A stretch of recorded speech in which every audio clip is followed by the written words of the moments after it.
Welcome to Stay or Go, making smart housing decisions after the crisis happens. Was that right? No, not after. It's what? Before the crisis happens, right. So I'm Nancy Pewter. I am the founder of Seacoast Seniors. About almost 8. I'm in my 8th year. So back then, I was grumbling one morning about some experiences I'd been having year after year after year in my role as a real estate broker. I've been a real estate broker for 47 years, and year after year, I would walk into someone's home because they had called me to list the property, and mom or dad had taken a fall, and the kids had arrived from out of town to plan mom or dad's life for the rest of their life before they went home on Monday. So I would get there, the kids were already fighting. Everybody was talking about mom, who was sitting in the armchair as if she were dead already. And it was just a disaster. And I used to wonder, where the heck are the people to help these people? And I would do the best I could. I'd visit mom, during escrow and try to help, as much as I could with my limited knowledge. And then I'd go on to my next transaction. So I was a pretty busy person. So I was getting called into people's homes several times a year, and without fail, I would run into the same situation. I mean, I could just write the script for you. This is exactly what happens. So a lot of times what happens is the kids or the neighbor or whoever your person is that watches out for you, they arrive on the scene and they immediately go to Google and start Googling who should I call? And how many of you know that is a dangerous way to go nowadays? I mean, I used to say it's not always the best decision, but nowadays it's a dangerous way to go, in my opinion. So the little voice, that kept telling me that morning 8 years ago that I should do something, it just wouldn't go away. And so I know I'm telling you this a little disjointed, so hopefully it's making some sense. So yeah, about 7.5 years ago, this little voice said to me, you need to do something. And I'm like, what? What would I do? First of all, I'm really busy. I have finite energy. There's no way I could do anything more than what I'm doing. And I don't know anything about seniors. And of course, at the time, I was very much in denial about my own age. So the voice wouldn't go away. And after 3 days, it was annoying enough where I sat down at my computer and started doing some research. And interestingly, I found another realtor in Oklahoma City who was going through the same thing that I was going through. And the difference between her and me was that she had a degree in gerontology. And so her and her husband had started a course to help realtors help seniors. So I enrolled. It was very hands-on, out in the field every day course. And 6 months later, I had a certification and rolled out my first workshop. And so we've been doing these regularly throughout the last 7.5 years. During the COVID, I did a few webinars, but I didn't enjoy them very much. So I spent a lot of time building a resource team of people that I would refer to my own family. So as I went out and began to develop this resource team of professionals who specialize in working with older adults, I was absolutely blown away and delighted to find that there's some amazing people out there that want to help you.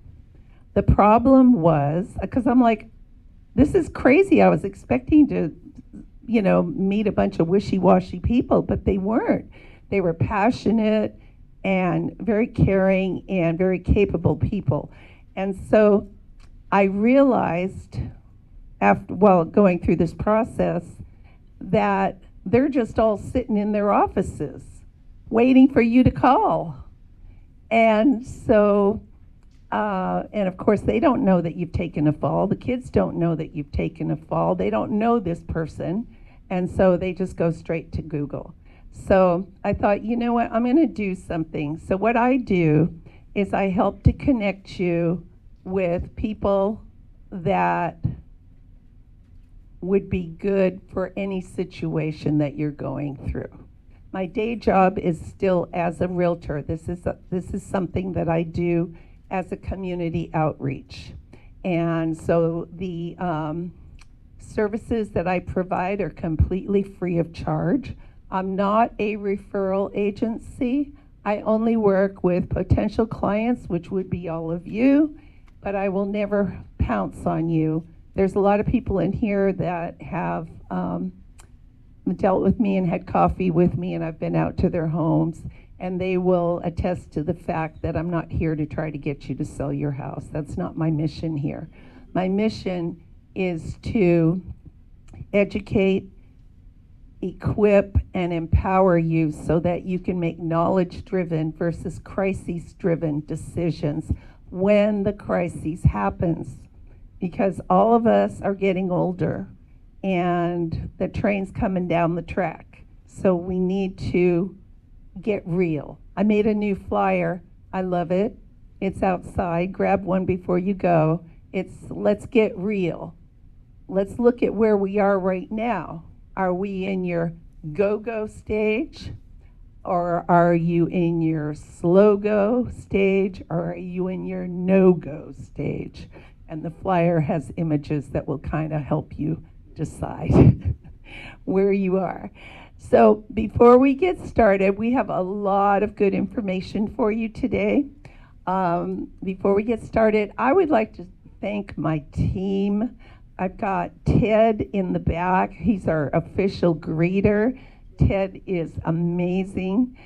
We have Sam Mabanuk from, Sam is a professional videographer and photographer. So if you know anybody that wants family photos, wedding photos, engagement photos, anything like that, you want to definitely call Sam. And we have some great speakers here today. I'd like to take, and I have to thank my husband. My husband has to go to work every morning at 6:30 a.m. and he brings down the speakers and usually the clipboards. Sorry, we don't have clipboards today.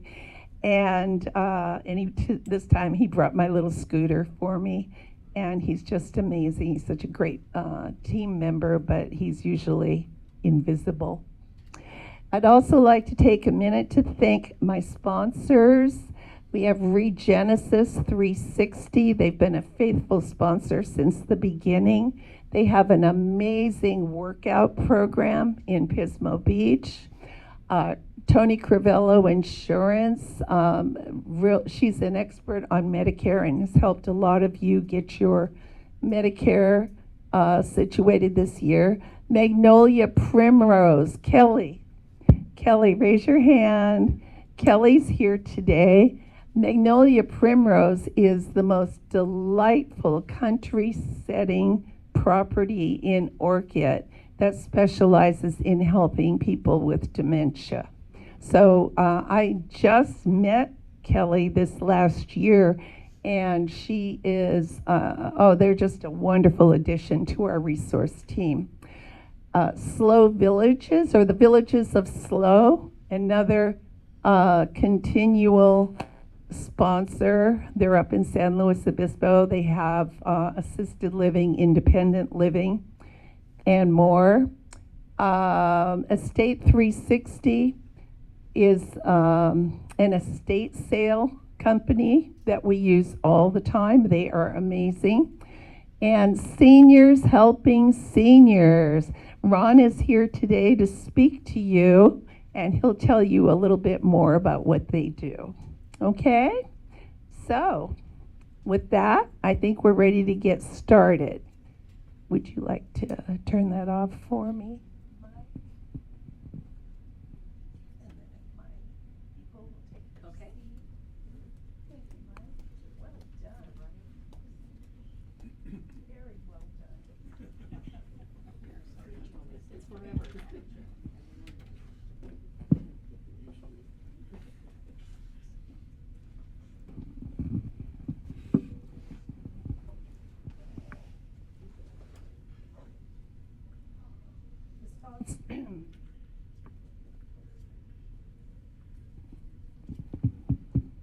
The sponsors that I mentioned to you help us financially so that we can continue to bring these workshops to you completely free of charge.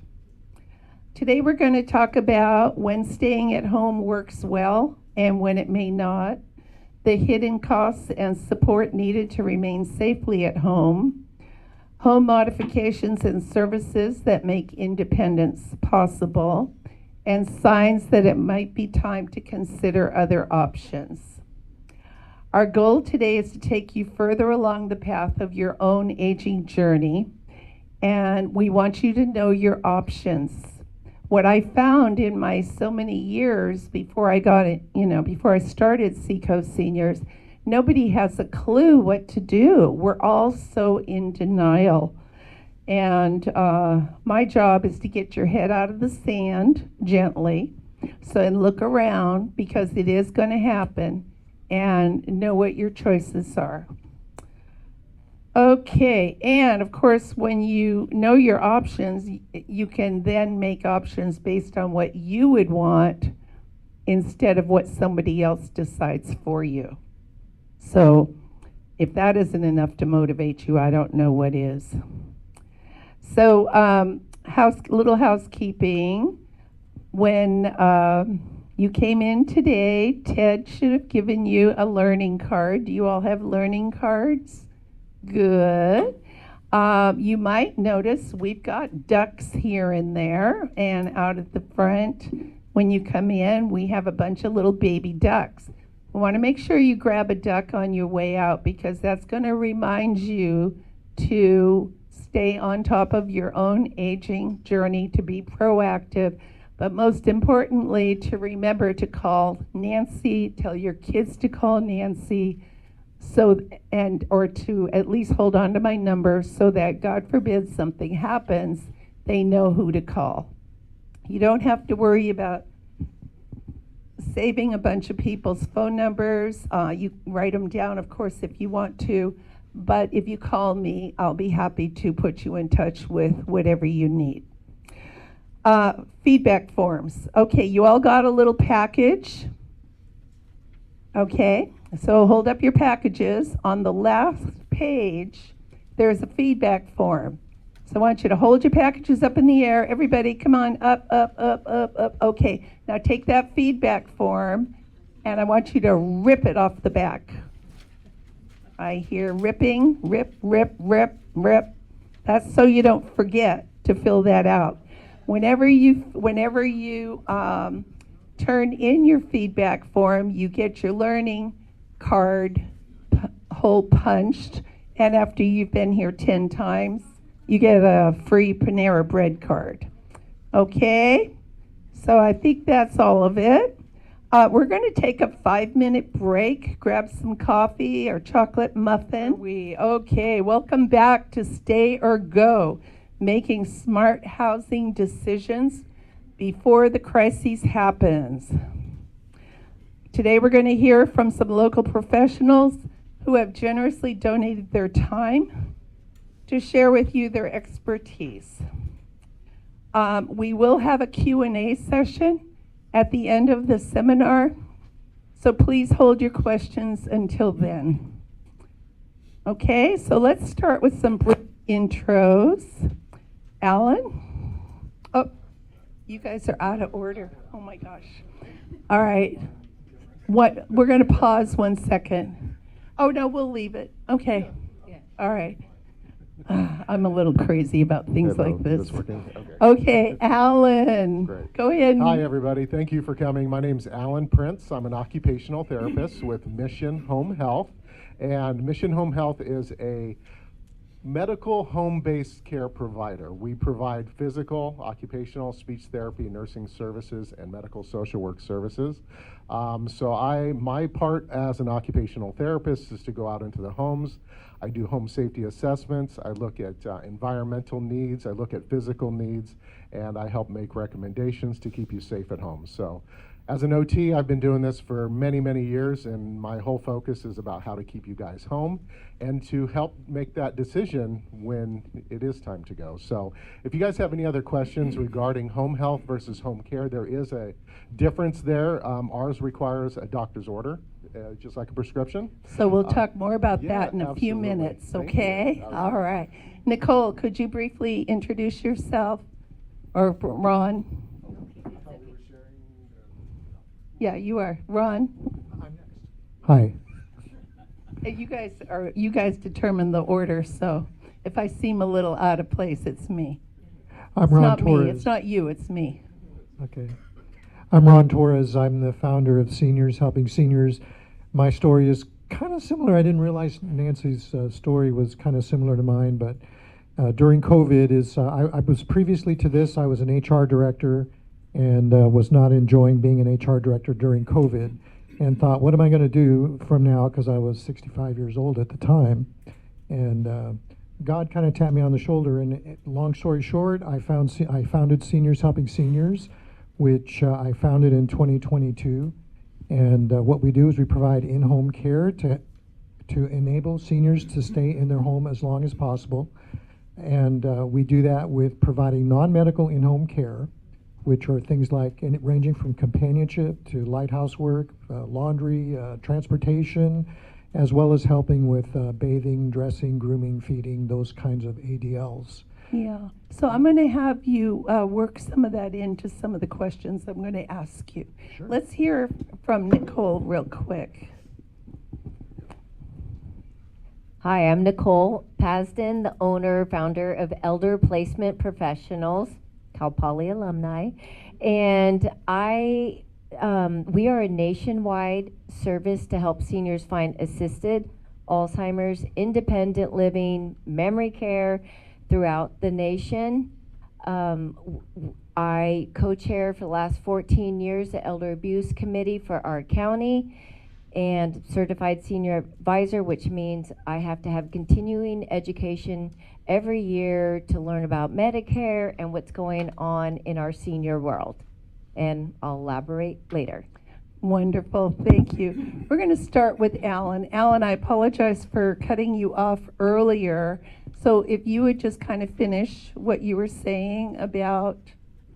Yeah, so home health therapy or nursing services require a physician to provide an order. And usually we are called in after the fact, so we are reactive usually.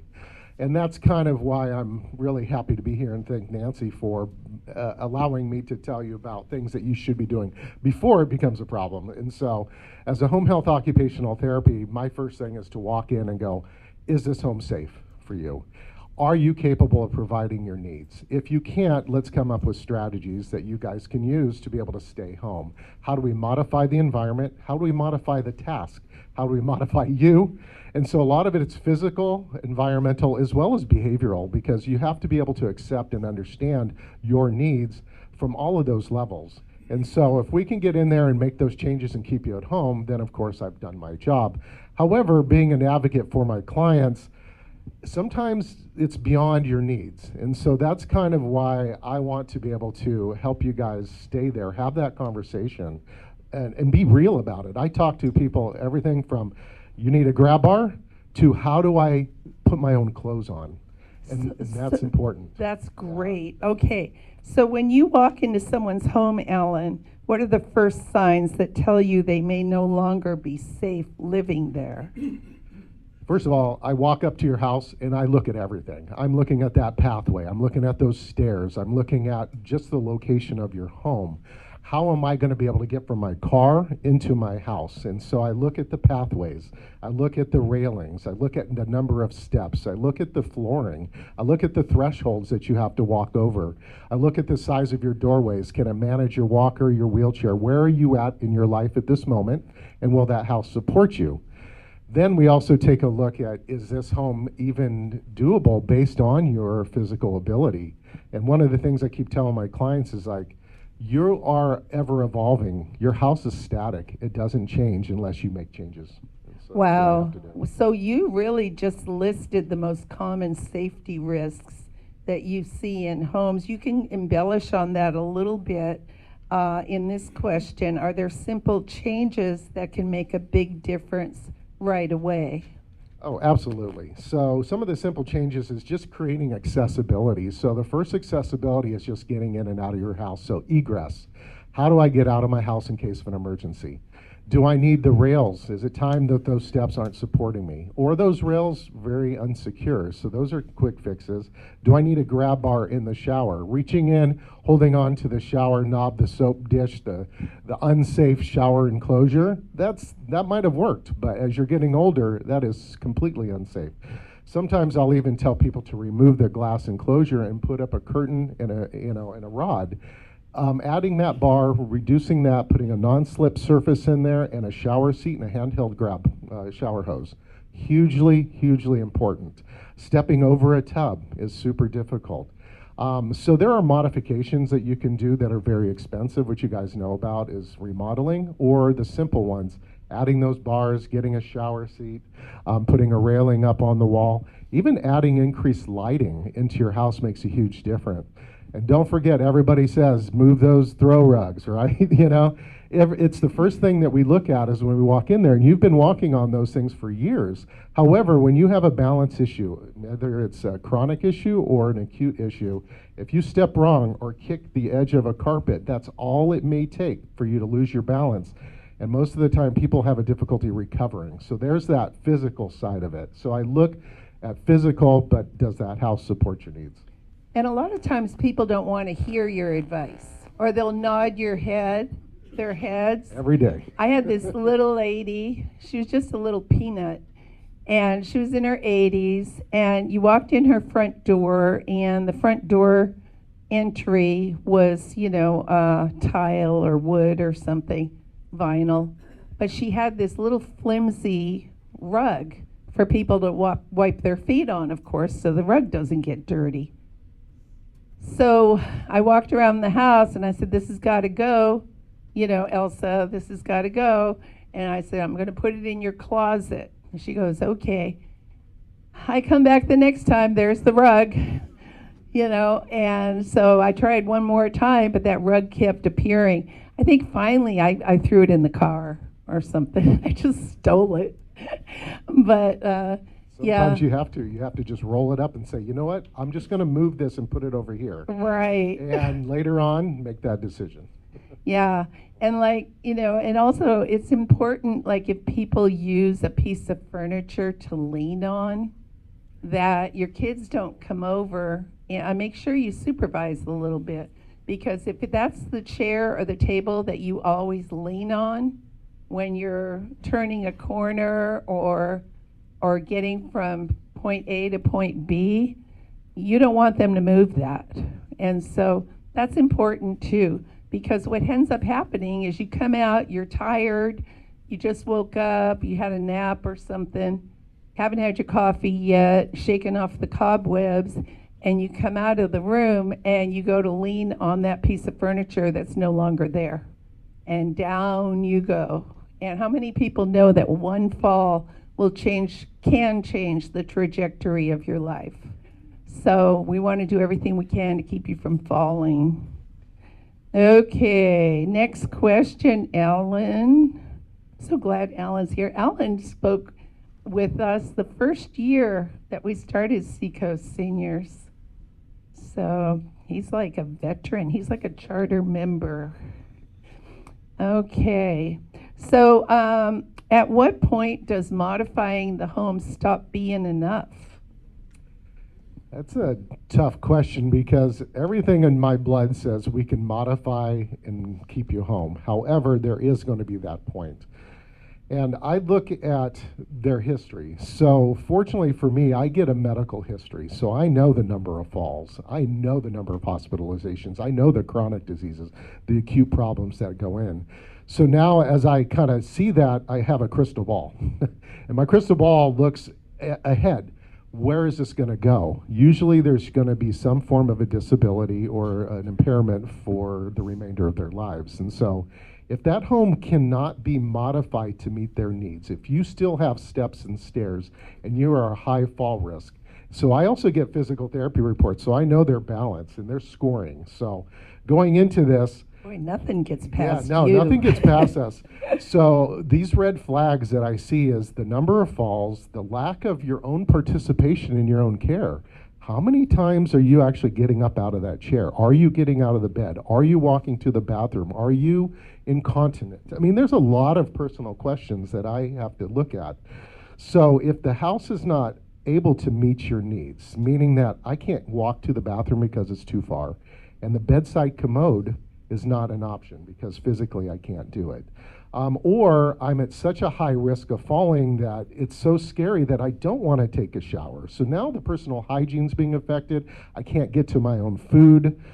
Those questions have to really be answered. And, you know, can you afford caregivers to come in? Those things all are placed in front of me. And if I can sit there and see that you don't have the resources, then I have to have that conversation. That it's time to maybe look at a different option. And the reason I say that is because there's a lot of stress and anxiety that I see every day about trying to maintain that independence, maintaining that pride, staying at home.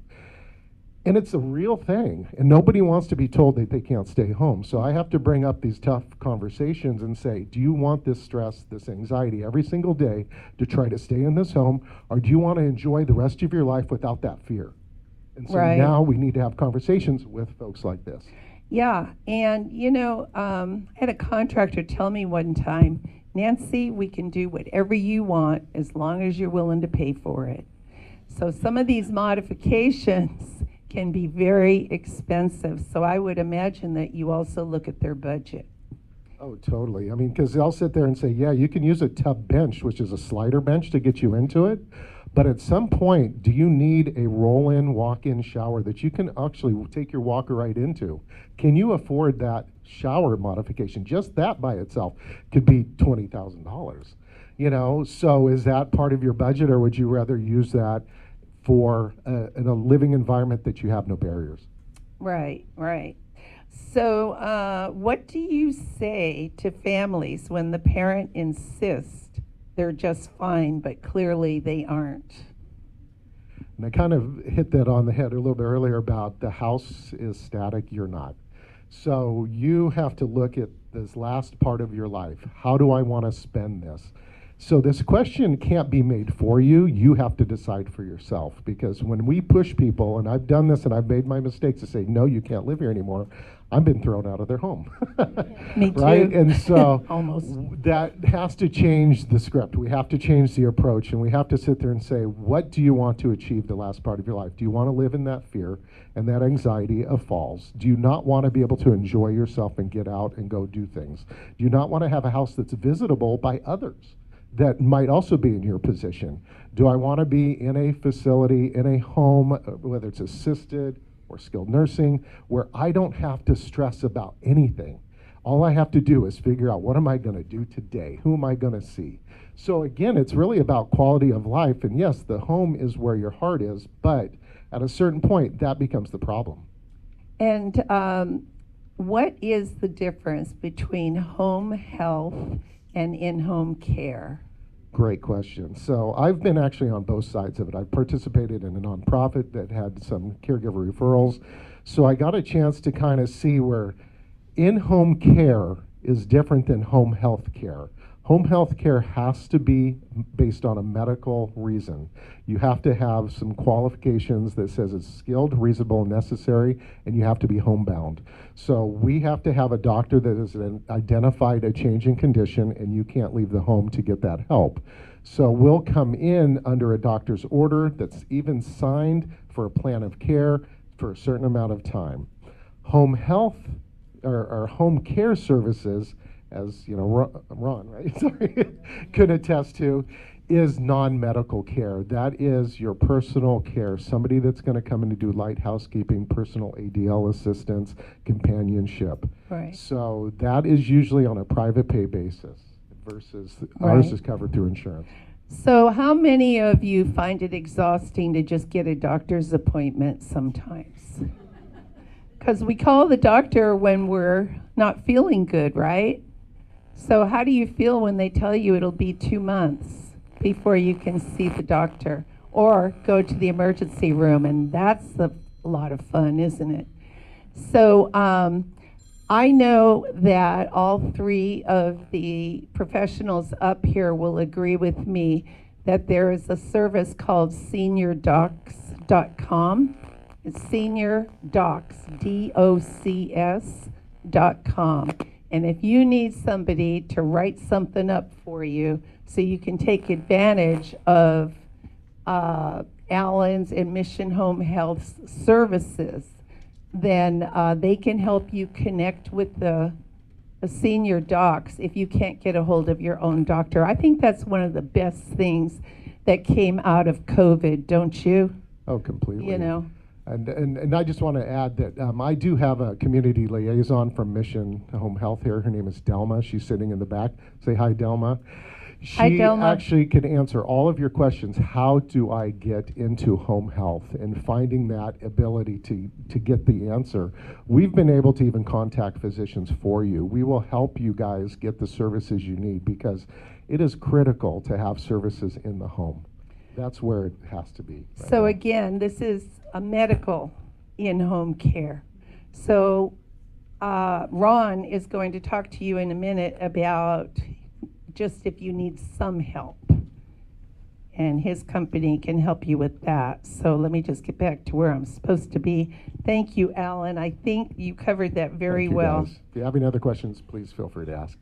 Okay. So Ron, with Seniors Helping Seniors, what do people often misunderstand about what in-home care actually provides? Well, sometimes, especially when a person, for example, we serve veterans and it's funded through the VA, and they think that we're going to go in and wash the windows and do heavy stuff like that, which we don't do that kind of thing. We don't do medication administration. So, for example, we cannot touch the medicine. We can remind people to take the medicine. Sometimes they think we can do that. And sometimes they think that that we can. Those are the main things that I find out that people think that we can help them with that we really can't. Oh, okay. So most of the people that you hire are seniors themselves, correct? Correct. That is one difference with us, with other great companies that do the work that we do, is our specialty. My calling is to serve seniors, whether it's the person receiving the care or the person giving the care. Our caregivers are seniors. We hire people typically between 50 and 70 years old to provide the care. They're still active, they're vibrant. We'll go as low as 40, but that's really on the border, and we have some that are in their 80s. So these are seniors that they understand the care receiver much better because they're closer in age, they can relate better, and it results in a better companionship type of situation as well. It's kind of like for us women, you know, when we go to the makeup counter at Macy's and, you know, we're 60 years old or more, and we've got some gum-smacking 18-year-old girl trying to tell us what makeup to buy. It can be like a little annoying. So I think it's really, I love what Ron does, because the seniors, helping seniors, I mean, it makes you feel like, you know, none of us want to feel like we're losing our independence, and men, especially you guys. And there's just something comforting about having another older adult to talk to instead of, you know, some young person who may or may not have learned how to speak to people yet. Well, and a lot of times they'll be on their phones a lot. Trying and to be that's one nice. thing that we hear, and where our caregivers are more proactive, where they can spot problems or think of solutions without being told, do this, do that, okay, now I want you to do this. They step in and help because they understand better. And you oversee all of this. Right. So what does a typical day look like for somebody who's getting in-home care? Don't know if there's really a typical, because there's a different range. If the person that we're serving is pretty self-sufficient and they're mostly looking for companionship, they can be out doing a lot of fun stuff, going places, watching movies, whatever it is. And then on the other end of the spectrum, you have people who need help with things like bathing or grooming or dressing or those kind of things. So there's a whole range there, but typically I would say most of the time it is an assistance for the person receiving the care to be able to stay in their home. So it could be things like just the caregiver is providing light housework, or the caregiver is providing fall prevention. As the person is walking to the restroom, our caregiver will assist so that they stay stable and not fall. Maybe they need just standby assistance in their shower or when they're toileting. There's a lot of different things that we can do, but it's all in the context of that relationship and the companionship to allow the person to be able to function on a daily basis and enjoy another person with them. So at what point, Ron, does it become more expensive to continue with in-home care than to just move to an assisted senior living community? Well, I don't know if I can identify an exact point, because it depends on what your goals are. If you want to remain in the home and you have the resources, then you may be willing to pay whatever it takes. But I would say probably when you get, on average, if you get to maybe 20, 30, 40 hours a week, you approach the point where it may be, in terms of finances only, it may be less expensive to go into a facility, because it can be expensive. But there are some people that that's what they want to do, is they want to stay in their home. So. And I find also, Ron, and you're probably too polite to mention it, that a lot of people think they only need somebody for about an hour or two a week. And do you find that people usually need a lot more help than they think they do? Oh, sure. Our minimum shift is 4 hours, and they think, well, what are you going to do for 4 hours? That's a long time, but it really goes very fast. And once they experience having that companion and that caregiver there, they realize, wow, that went fast, and maybe I can use more hours than that. When my husband closed Coco's restaurant, he was trying to figure out what to do with the rest of his life. So he went to work for Ron for a while. And him and, what do you call them, not patients? Care receivers? The care receiver, they used to watch Western movies together, old Westerns. So, over time, usually you'll bond a little bit with your caregiver.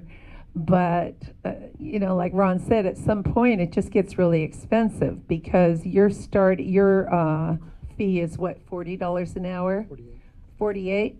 $48 an hour So if you're looking for full-time care, you're looking at, close to $30,000 a month. So now you look at moving to an assisted living community where they give you your meals, you don't have to, bother with anything, you can come and go as you please. For all of a sudden, $5,000, $6,000, $7,000 isn't that much money, So we like to talk about hard numbers here because people are shocked and then they go into denial. And that's why we have people come back and we tell you again, and then they go into denial again. So I would say 80%, 80 to 90% of the people in this room have been coming for a long time. And you probably, if you leave with one or two good pieces of information, that's wonderful. You're never going to get it all with one shot. And I think you all know that, and that's why you keep coming back, because your feedback forms tell me that every single time you come, you learn something new. And we're really recycling the same information over and over again. We try to stick to legal issues, housing issues, financial, and health issues, just those 4 subjects. So, Ron, if you, I think keeps, I apologize, but my thing, I think it's me. There you are. Okay, so how do families know when a few hours of help is no longer enough?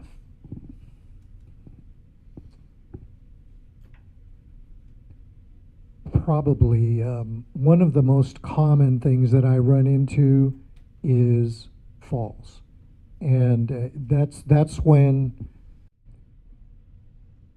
if a family is only using 8, 10, 12 hours a week or 20 hours a week, and the rest of the number of hours in the week they're alone, then that's a lot of opportunities for injuries, for falls.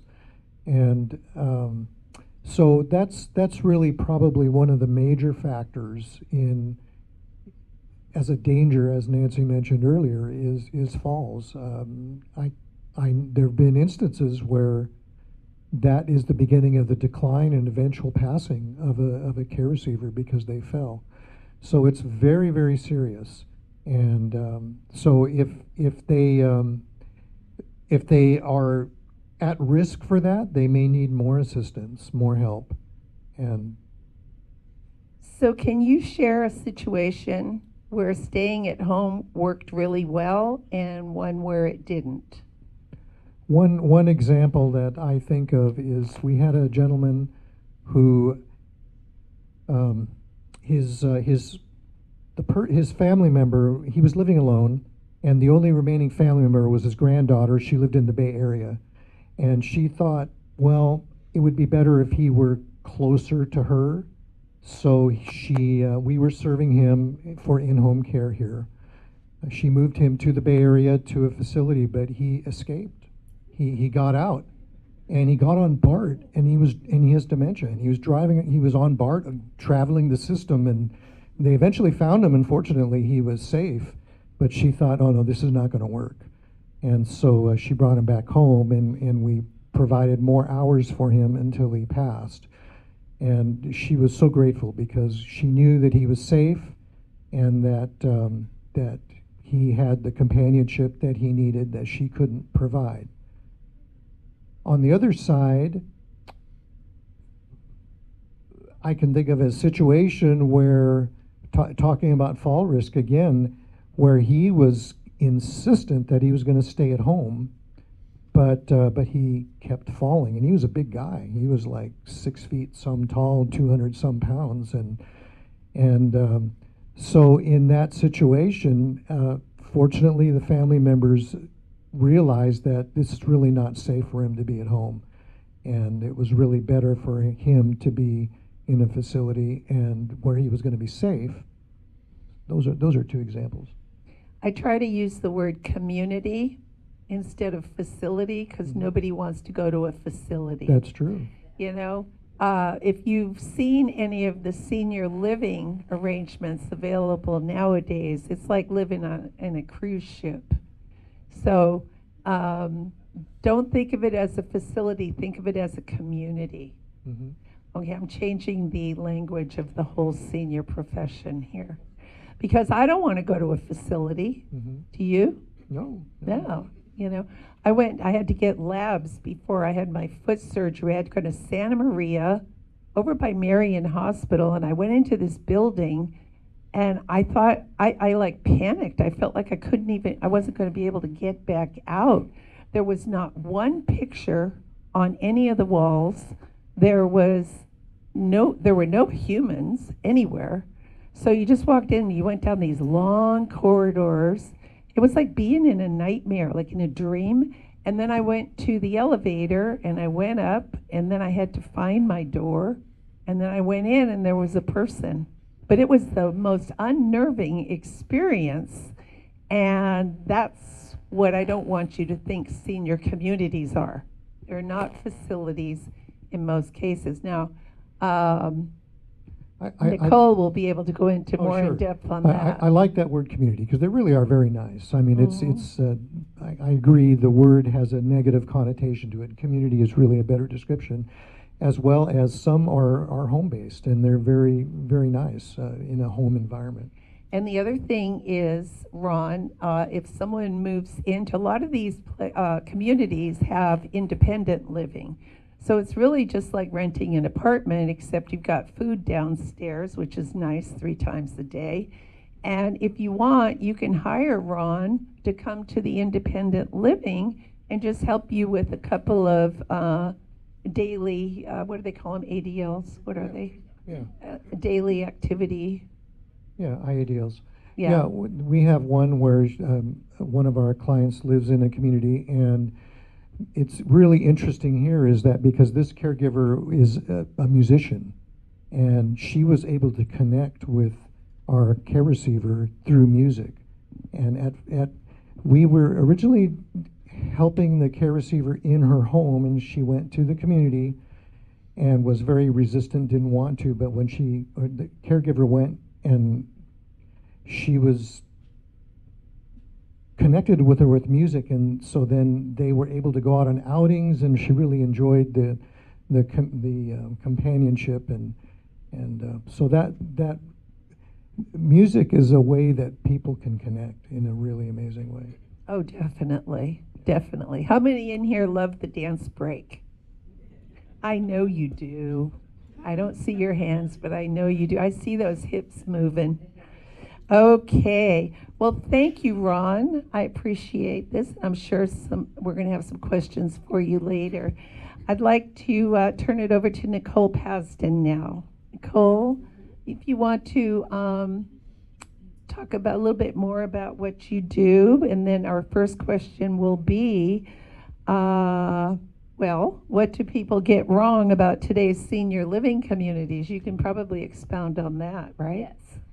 So, first of all, just to expand a little, and I love what you said earlier about don't search on the internet, because you will not get someone that's going to be boots on the ground or sandals on the ground that's touring you to these places, in and out of them every day, knowing what they smell like, what the food's like, and what the care's like. If you go on the internet, you're just going to be going with a lead generation company that has no idea about our beautiful communities. I don't say facilities because that's the F word. So it's communities. Very good. Yes. So what do people fear the most? They fear that they're going to lose their independence. And that's a complete opposite. And they're going to be supported to be independent. They fear that the food's going to be crummy. They don't realize these places have chefs in them. That they'll be bored. But they don't realize every 3 hours, during the daytime, there's activities. I don't know how they could be bored. And then it's too expensive. So, and we'll get into this later, but it's just what and that's something that a placement agency will do, is find out what your budget is to give you the right community that fits your budget. So yes, there can be some higher end ones. There's all the way up to $11,000 in San Luis Obispo, and that's for 24-hour care. But as Ron said, it's $30,000 for care in the home, 24 hours or Right. more. And your average independent living, for instance, runs about what? Independent living is more economical. You can get in for, let's say, $5,000 to be average, because there's some that are $3,200, and if you get a 2-bedroom, it's going to be $6,600. So that's for independent living, meals, transportation, and activities, and weekly cleaning your room. They'll make your bed once a week. So the basic services, but that does not include care. So that's for independent living basic costs. And then assisted living is like, what, about 7,000? Yeah. Yeah. Mm-hmm.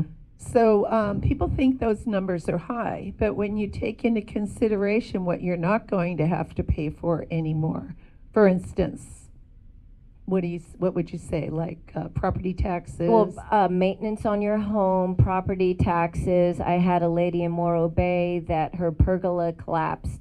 Someone came in and gave her $8,000 bid to repair it. Someone else gave her $11,000.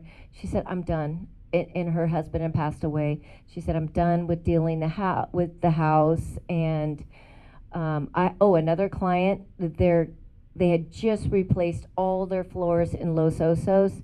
The kitchen flooded when they were on vacation, ruined all their the floors.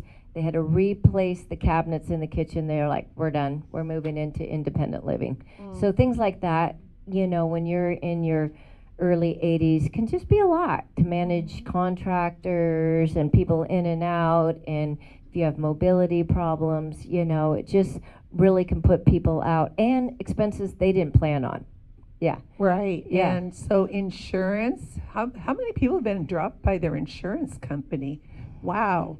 So a lot of people that we sell homes to, their only option is the California plan, and that is expensive. And, used to be just, a few $100s a year, no more. So you've got the insurance, you've got the property taxes, you got the food bills, the utility bills, the home maintenance. Internet, cable. Internet, There's just cable, all always that. So many things that they get overwhelmed with. When you go into independent living, all of that's under one umbrella. Maybe not the internet, but they have the services there. You just have to pay your bill. Right. Yeah. Right. So Yeah. when you take those expenses against what they're asking for a monthly fee to live there, the numbers change significantly. So when is the best time to start exploring options? Would it be after a crisis happens? No. Although 75% of my business is crisis, which I deal with, great, because the people don't want to leave their home, which I understand. But the best time is when the house becomes too much for you. It's just overwhelming. Just the 2 examples that I gave you, and having people in and out, people just don't want to take care of everything that goes involved with taking care of the home. Or if they lose a spouse, a lot of times they're really lonely then. They don't eat as well. They become isolated, and that's a good time to start looking at communities, because a lot of times when you lose a spouse, you have all those reminders at home of the one you loved, where you can be in a vibrant community and have that socialization, which, if we learned one thing from COVID, socialization is crucial. It keeps our mind sharp. When we are engaged every day, even having conversations at lunch or dinner, we stimulate our brain cells. Whereas we're at home in front of a TV, and we get dementia a lot quicker. So I read somewhere that social isolation is nowadays considered the same damage A smoking. as smoking a pack of cigarettes a day your Mhm. whole life. Mm-hmm. So physical damaging. Mm-hmm. So, what fears do you hear most often from older adults about moving? I wrote a whole page about it. Okay. One I said earlier is losing their independence. And as I said earlier, when you go into a community, you are getting that support. They want you to be independent. Maybe you can't drive anymore, but they have drivers for you. But losing their independence is huge. They feel like they're not ready. So if they move into a community, they think that's giving up. But what it's really saying is they're scared. You know, they're scared of downsizing. Like my grandma, she didn't want to leave her chandelier, you know, and all her beautiful antiques. So what we did was we brought her chandelier and her favorite antiques and decorated her one bedroom. But that was her, you get attached to your things, but that's not what defines you. It's your memories, it's your life history, not your things. But yes, we do get attached to our things. Another fear is that I won't fit in. And I've been doing this for over 20 years. Everybody that's in a community is basically in the same boat that you've been in. There's been a fall, they've lost a spouse, their hearing isn't good. I would say 70% of my seniors don't hear well. But everyone talks loud. It's fine. You know, they all manage to fit in and gravitate to people, whether it be through music, through literary, through the programs that come in, the dance, or the speakers that come in. They will find a way to fit in. But that is a big fear, which I can completely understand, especially if they're an introvert. You'll find you're one other person that's an introvert there too. And a lot of these places, the communities will kind of pair you up. Hey, go talk to Roger. You know, he was a veteran. Or, you know, he taught art at Cal Poly. Go sit with him. You know, they really work to help pair you up with people that have the same interests in life. Another thing is, yes, a fear is not wanting to leave their home. And I completely understand that. As I said earlier, people identify themselves with their things, but it's our experiences in life. Yes, it's nice to see your things from Europe and have them all up on the wall, but you can bring them to your 1 or 2 bedroom or your studio in the community and share your travels at lunch or dinner with your new community members. So I see people thrive once they go into a community just from the socialization and the healthy meals and all the activities. I just put this because I always tell my clients this. Your life is not in the furniture or crystals, because of grandma. It's in the stories, the people, and the moments that we share throughout our life. So just keep that in mind when you're afraid to leave your home, you're afraid to take that next step to go into a community, which, as Nancy said, they call them a cruise ship on land. I mean, some of them have juice bars. Some of them, you know, they all have chefs. It's not your convalescent hospital that you had to put grandma in. So you need to go see some of these places so you can feel comfortable. So, how do you help someone decide if they're moving for lifestyle or necessity? Okay. So, as I said earlier, I would say 75% of mine is crisis, which is fine. I work well in crisis. Necessity, which I'll equate with crisis, is a fall or memory loss, or caregiver burnout, which is huge. If you're taking care of someone that has dementia or has a stroke, you can get resentful, you can feel like a prisoner in your home. You know, it's a time to make that next step. Whereas you're doing a lifestyle, you're choosing to make that next decision, not your kids, not a social worker because you're in the hospital and now you have to do something, but you're making this choice. You can be picky and you know what the prices are going to be. I wrote a couple other things down. I get on a tangent, so I wanted to make sure I said this right. Yes, so you're choosing, and when it's out of necessity, it's about what's available. So there's wait lists. There was a couple months in San Luis Obispo that there was nothing available. I was having to place people in a Atascadero and in Arroyo Grande. So when you're choosing to make this choice, it's a lot better than when you're waiting till you know what hits the fan. And when you're doing it out of necessity, you're in an emotionally charged state. We don't always make the best decision when we're dealing with crisis. So I will help you, or a placement agency will help you with that, but your emotions, you're overwhelmed, and you're like, okay, I'll just take that.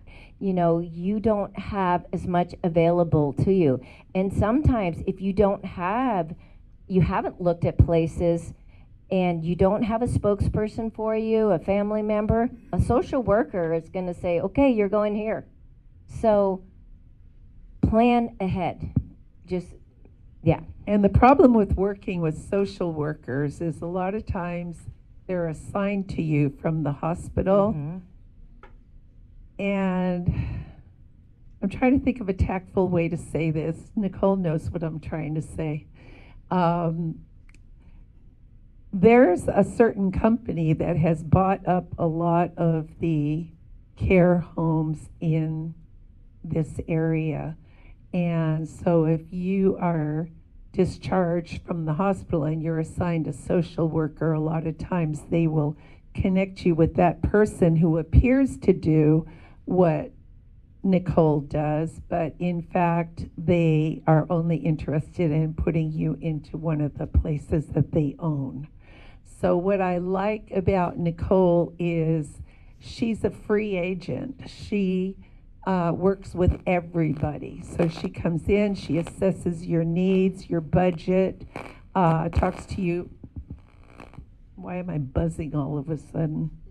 Talks to you about what your preferences are, your daily life, etc. And she helps you. Then she makes suggestions and sets up tours for you so you can check out some places that she thinks would be the right fit. With no bias whatsoever. And Nicole, what are your fees? My services are free because I contract with all the places, and I'll be honest, there's a couple places, little boarding cares, that I do not place people in. I wouldn't even put my dog in a couple of them. But I'm very honest, and I'll tell you that, you know. So it's free to you because the communities pay me a one-time fee to bring the right person to them. For example, Sydney Creek does not take Lewy body dementia, so I'll help them find a place where they can be in a boarding care or somewhere else where they do take Lewy body dementia, maybe in the back row back there. Yeah, so my services are free. It's a one-time fee and free to you. And so what happens when someone, this is your last question, what happens when someone waits too long to make the move? You get what's available. I mean, that's honest. You know, some places, like I said, have a wait list and you haven't been able to choose. You know, you haven't been able to see some of these places. It may be the $11,000 room that's left, whereas you could have been in the one for $5,500. You know, so it's hard. And I always keep telling you, most of my clients are crisis mode, which is fine. But sometimes you may not be able to be in Arroyo Grande. you know, if you wait too long. You may have to go to San Luis, or you may have to go to Santa Maria. So planning ahead is crucial. So you're saying starting to explore communities now rather than later. Just know the prices, what it feels, what your gut instinct tells you about these places. And just so you know the prices, so you can tell your kids, hey, I looked at this place, I liked it, the food smelled good, they looked like everybody was happy. Doesn't mean you have to move in the next year, but at least you've looked at it. So you have an idea, okay, it's not that fear that's always in the back of your head. So. Right. Wow. Thank you. Can we give we're going to open it up for questions. We'll go ahead and just jump right into the Q&A session. I've got a question right here. And I'll repeat the question. My sister and I want to retire together. However, she runs nonprofit and she's got your heels in. I don't care. Do you have a comment on the care difference or the safety difference between a nonprofit and a for-profit? She has a sister who wants them to move together, but the sister doesn't want to do private pay. She wants nonprofit. In other words, she wants it free. No, just nonprofit. They'll take better care of their viewpoint of the recipients. Yeah. How would you answer that question? We do not have a nonprofit community in our county. There's one in Santa Barbara. I think there's a 4-year wait list. It is beautiful, but you still have to pay too. Yeah, but yes, yeah. I've seen both sides of it, so I don't think that the care is any different. But I can respect what she feels from her heart. But she better start looking right away if that's get on the wait list for the one in Santa Barbara. We do not have a nonprofit in our county. Could we get phone numbers? Yes. Nicole, how do they reach you? I left my brochures outside, but it's 805 546 8777. And all of our speakers have agreed to stay after the workshop, so you can come up and make appointments with Nicole if you want, and speak personally to also Alan and Ron about anything else if we don't get to your question. Next question, Linda. Do any of the communities allow you to kind of have a trial, go and rent for a month and see if you like it? Do any of them allow that? Do any of the communities allow you to move in maybe for a month and see how you like it before you make a commitment? There's one in San Luis. You can stay there for a week. All of these places are month to month. So you can go there for a month, but you would have to give your 30-day notice right away. Yeah, but that's tricky. But there is one in San Luis that you can stay there, I think, for 5 days. Don't quote me. It's 5 days, I believe, that you can stay. And they encourage you, try it out, get a feel for it. But sometimes, to be honest, it takes a few weeks just to get in the routine and know the lay of the land. And, if you have a dog, how's that going to work with your dog? So, but a lot of them, there's one in Paso, you can do a respite stay up to 2 weeks, but there is a rate for that. Yeah, and I think something important to remember is you're not signing your life away. Yeah. It's a month-to-month tenancy. That's all it is. So if you don't like that place, call Nicole. You can go move in over at Wyndham or something. Mm-hmm. So, okay, back there. Yeah. Yes, you. I just went through this with a lady, and she's perfectly sound. Mm-hmm. And she had a house that started to get to be more repairs and things that she wanted to do. But when she went to the care facility, which requires $5,000 before you even move in. Okay, so to just move in for a week is not necessarily, or a month, you're going to have to put something up front for a lot of them. unless What- you do a what's your- respite stay. Yeah, what's your question? When she went into the cell thing was that if you don't go in now, you may not have a place for you later.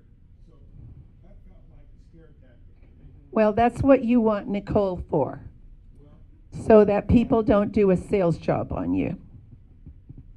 Is that what you're saying? yeah, and as I say, I saw that, and as she's ahead of the curve, but her finances are such that in 4 or 5 years, she's gonna start to run low on it. When she asked about, what do I do then? They said, oh, you need to go to Bakersfield. Uh-huh. So they're gonna send her down. Yeah, so that sounds like a one-on-one conversation that you can have with Nicole. Okay? Larry, did you have did you have a question, Larry? This is for Alan. You mentioned non-slip shower floors. Yes. Is that something you can do to modify your existing floor, or do you tear out the floor and replace it with something else? So there's various, excuse me, options. Oh, I'm sorry. Right. Oh, let me repeat the question. Larry was asking non-slip flooring. Is that something that you can do yourself? Non-slip flooring in the shower. Is that something that you can do yourself, or should you probably have a professional put it in for you? It really kind of depends on the surface of the floor. You know, I've seen showers that have, basically subway glass. It's basically ice skating on. And then you're going to have some that are textured already as well. But if you definitely have a slip hazard, there are some options of putting down some of that tape, that has the grip surfaces on it. There are actually some newer non-slip matting that actually will stay down, and that's antimicrobial as well as it drains. So there are a few options for that. But if you actually want to change the floor, you need to actually hire somebody, because there's different slip coefficients to the flooring. So that could even be the tile in your house. There's some that are going to have texture that's going to create lesser of a fall risk. And then when you do have the texture, some of those non-slip mats will not stick. The suction cuppy ones, they hardly stay on any surface. I don't even know why they make them. But yeah, so I would say let's look at those options of first seeing if you can add some kind of a non-slip material itself, a mat, or if those aren't options because if there is a higher slip factor. I've had folks that'll have mats down there because there's a little bit of a raised edge. It's a trip hazard now. So the floor itself does need to be changed. It all depends on the person. Okay, so that's the end of the Q&A session, but as I said, the people that spoke today will stay here. You can come up and speak to them directly, and because my goal is always to get you out of here on time, right? Because if I don't get you out of here on time, believe me, I hear about it on the feedback form. So everyone, let's see, did your feedback form. We've got handouts at the back of the room.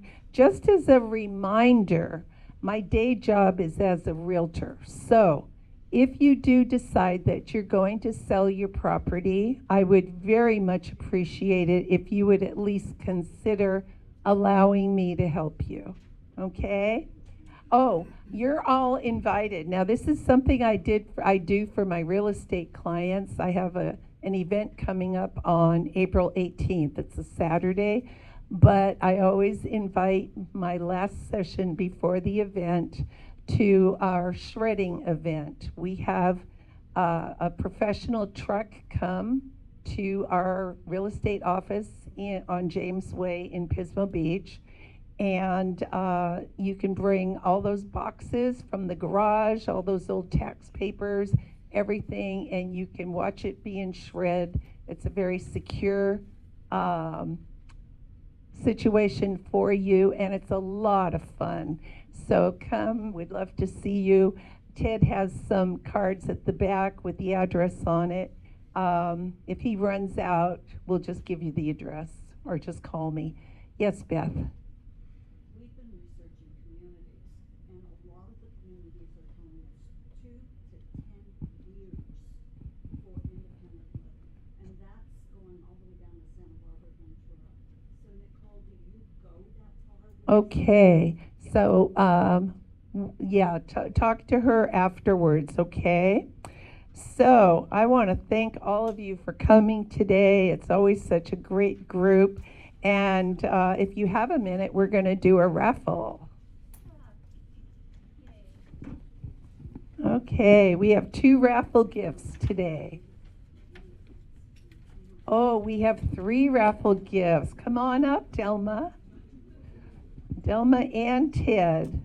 Delma from Mission Home Health donated you can hold that up for them. Oh, wow, a water bottle and also a nice big candle. So she brought 2. How sweet is that? Okay, does everybody have a raffle gift? I mean, a raffle ticket? You learn to speak, Nancy, after you've been coming here for a while. Okay, hold on. Put that there for a minute. Okay, the lucky winner is 1751394. 1394. Must have been David. I saw him. He had to leave early. Okay. 1751390. Did you do this right, Ted?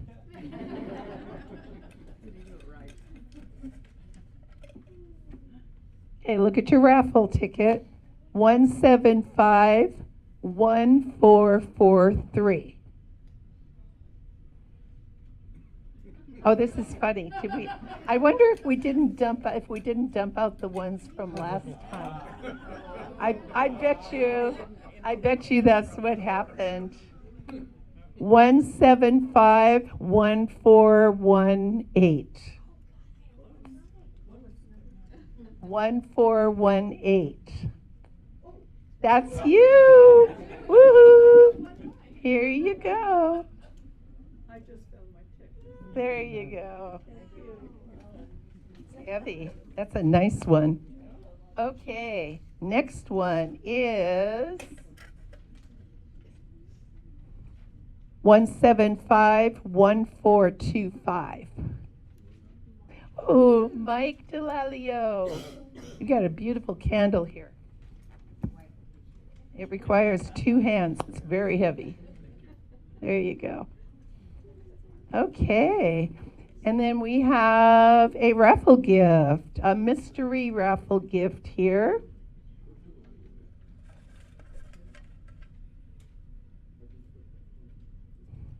And it goes to 1751423. There we go. Woo-hoo. All right. Here you go, honey bunny. Well, thank all of you for coming today. We really depend on you to spread the word because we can't really afford to advertise. So we want to give these seminars to you completely free. So we really depend on the word of mouth. I mean, we do run an ad occasionally, but it's very expensive. So if you can just tell your friends and call me if you need anything, hopefully before the crises, but we're also good, like Nicole said, during and after the crises. We can get you fixed up really quick and with the right people that are going to take good care of you. So have a great week, rest of your week, and we'll see you next time. Hi, I'm Nancy Puder, a senior home coach on the Central Coast of California. If you enjoyed watching this video, please subscribe. Hit the button in the bottom corner and subscribe. And if you do live on the Central Coast of California, we would love to help you and your family get their ducks in a row. Contact me at area code 805-710-2415.